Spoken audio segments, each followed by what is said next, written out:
You might have already noticed the price of gas this morning. The federal consumer carbon tax is now gone, and as of today, it was Mark Carney's first act as prime minister. And we've been asking, if you've been watching, you know, we've been asking you for your election questions, and this is one we got from Cheryl in Sudbury.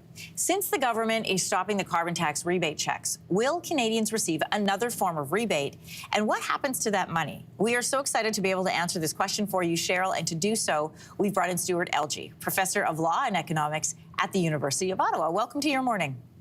Good morning.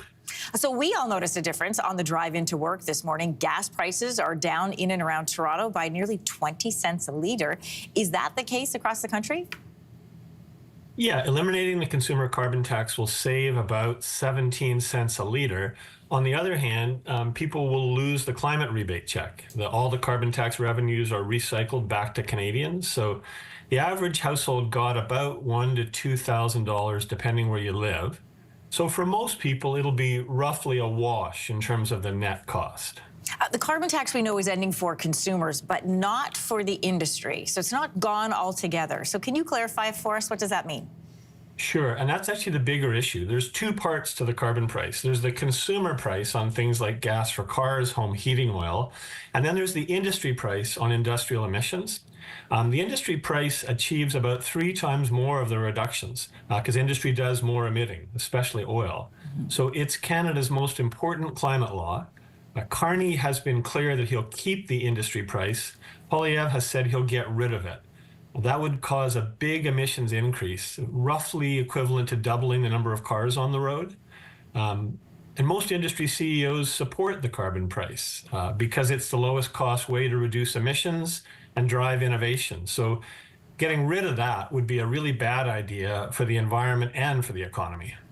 I want to get to Cheryl's question specifically. So the carbon tax rebate checks are stopping. Will Canadians receive another rebate instead? And then what will happen to that money? Well, there won't be money because the revenues from the carbon tax are what rebates back to give the rebate check. So with no consumer carbon revenues, there won't be a consumer carbon rebate. Now, the candidates have promised other forms of tax cuts, so there probably will be other forms of cost savings, but because there's no consumer carbon tax, there's no consumer carbon tax rebate. Okay.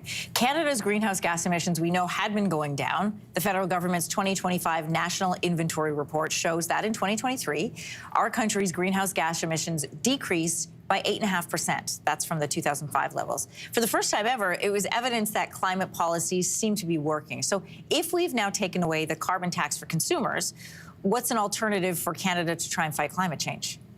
Yeah, that's a great question. And I think that's in the big picture, that's what people should know, that Canada's emissions are finally coming down after decades of going up. In the last 4 years, our emissions are down about 7%, while GDP has increased 20%. That's what we want, and it shows that our climate policies are working. We've still got a ways to go to hit our 2030 target, so we've got to keep going. We've got to increase our efforts, and Carney's been pretty clear that overall he's going to increase our climate efforts. Poilievre hasn't been. He's promised to cut a number of climate laws. So what Carney said is, when he eliminates the consumer part of the carbon price, he'll replace it with other measures like incentives on home heating oil, incentive on home heat pumps or for electric vehicles, for example.